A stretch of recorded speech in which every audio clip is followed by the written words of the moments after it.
Hey everyone, today is detail day for the Fiesta. I've already washed and clay barred it, and the paint's actually in pretty good shape.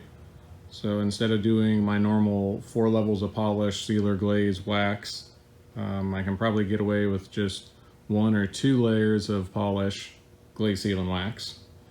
I won't do anything with the front bumper yet because it's still pretty fresh paint, and even though it looks like it's way off in color in the camera, it looks pretty good to the eye. But yeah, the paint's in pretty nice shape. I'm surprised. The car definitely spent a lot of time under a tree in all the cracks and crevices. There was a lot of black garbage I had to scrub out with a toothbrush. And when you go to detail a car, I would definitely recommend spending 20 minutes or a half hour taping off all the black trim so you don't end up with a bunch of white streaks of wax and whatnot all over the trim, and it looks pretty shitty. But that's pretty much the last thing to do to the car. All the mechanicals are done. The alignment was done. I'll make a driving video in a little bit, but so far, knock on wood, it's been pretty good.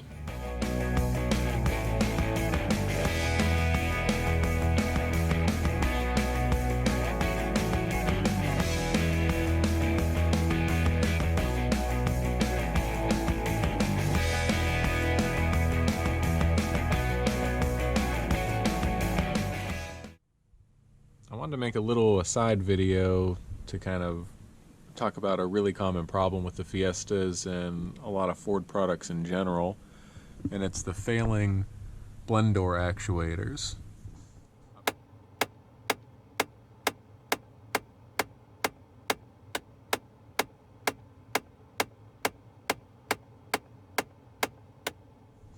I've already replaced the driver and passenger side one in the Fiesta. The driver's side is to the right and above the steering column in the dash, and it's kind of a pain to get to. For me, it was easiest to remove the driver knee bag, and then you have okay access to get to it. Passenger side one is really easy. You just take out the glove box and it's right here. 2 screws and a plug and it comes out. But before I dissect the old one, I just wanted to kind of show how it works. So in the case of the one on this side, there's a door that's open at the moment, and when you start the car, or if you put it into recirculate mode, it will it'll open or close. So let me hit the button on the car. You should see it close.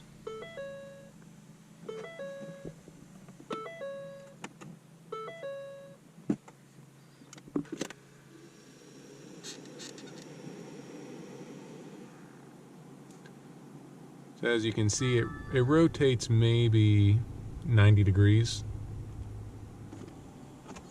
And if I turn it off and turn the car off, well, at some point it'll open itself back up. But that's pretty much how it works. It rotates about 90 degrees, open to full close. And the way it works, when it fully closes, this is like a hard plastic door with a rubber seal molded on the edge of it. So to get a good seal, it will close the door and put a little pressure on it so that it has a good seal.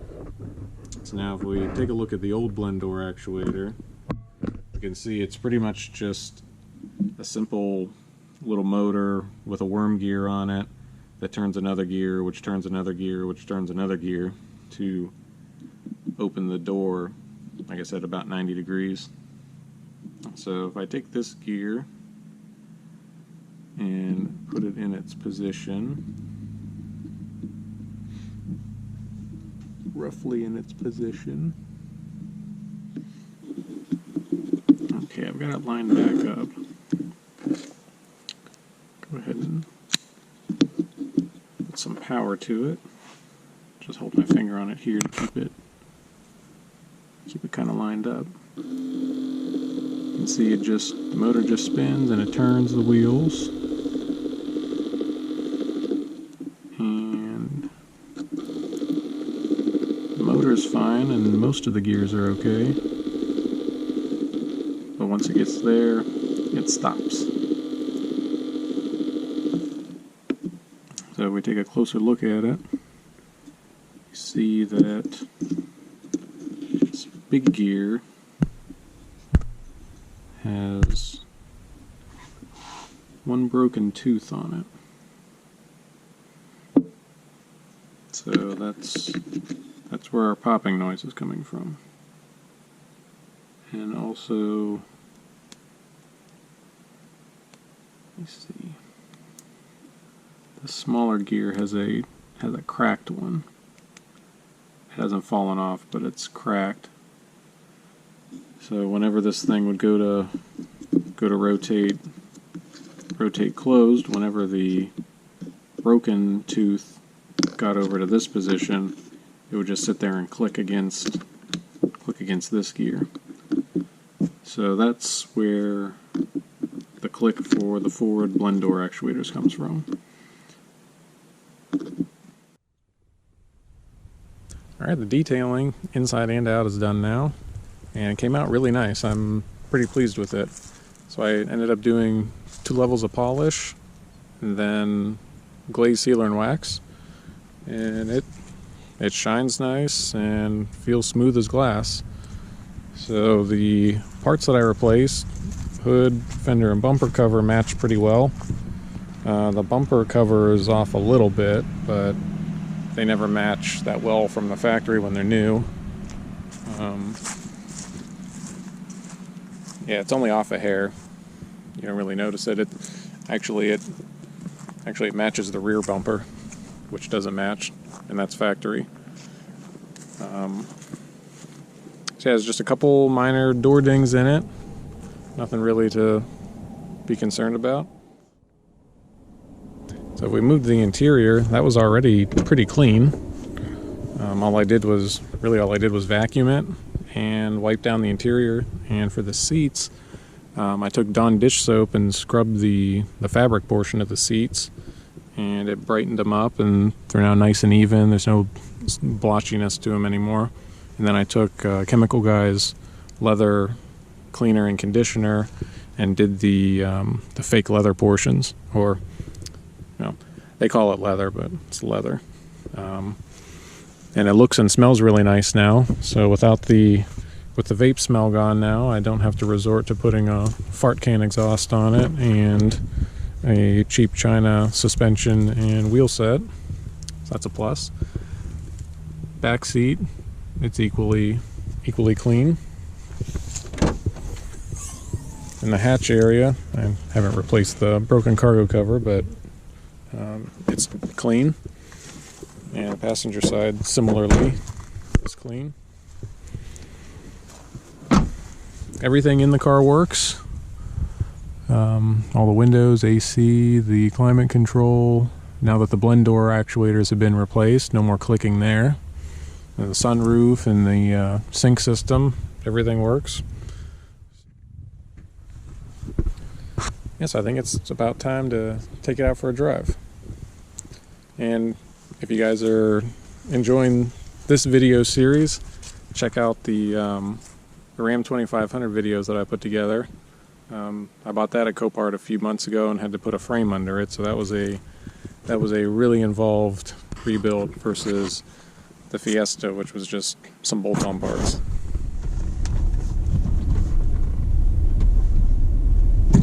Alright, let's head out for a quick drive.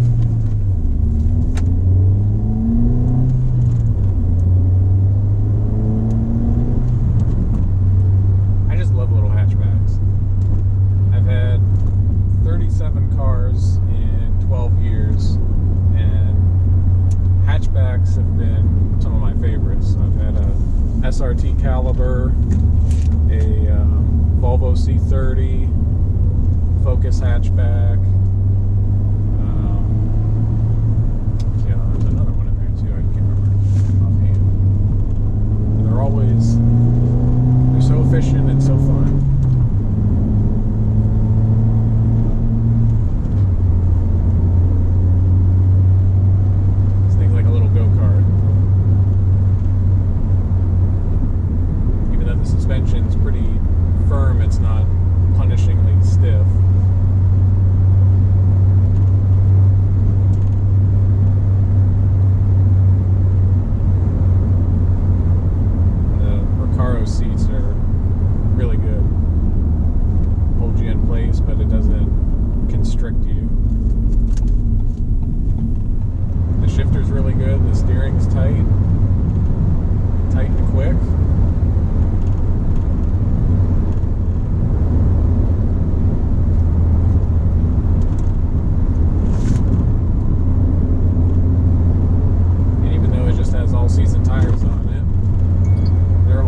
be a really solid car, so I'll keep my fingers crossed.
This a little bit.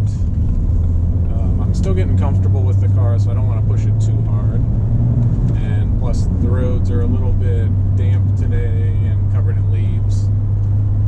And we got to watch for bicyclists around here. So I'm not going to push it as hard as I normally